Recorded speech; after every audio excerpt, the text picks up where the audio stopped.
Anybody listening who's not as sales experienced, you don't want to sound too scripted or too canned. You want to be more genuine, authentic.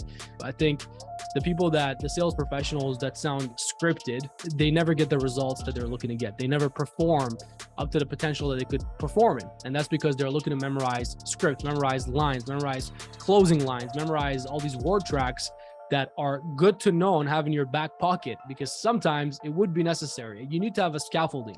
The way I look at scripts is you need to have a scaffolding, almost like a structure that you follow, that you understand is the same duplicatable process every time. It generates the same results for the most part every time. It works, right? It's proven and tested. But if you can know the structure, but also be able to be well-versed in your sales process and be able to go back and forth in your sales process and control the process and take your prospect down that process to the end, I think if you can do that genuinely, authentically, if you can do that from a place of actually caring for your prospects, actually meaning what you say, actually knowing your products and services, and having that commitment to get the deal done, I think that's the best place to come from. So those are definitely great pillars. And I think another problem with scripts is that scripts don't prepare you for real-time scenarios.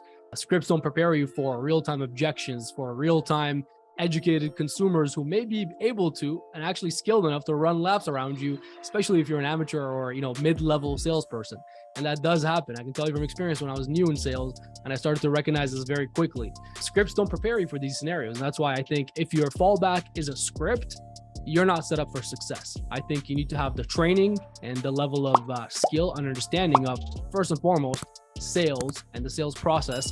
And then second of all, your product, your industry, your company, your brand, your competitor knowledge, all of that needs to be in place. And I think if that is, then you're going to win. You're going to win. Your prospects borrow your confidence. So if you don't have that confidence, there's nothing for them to borrow. That deal is not getting done. It's not happening.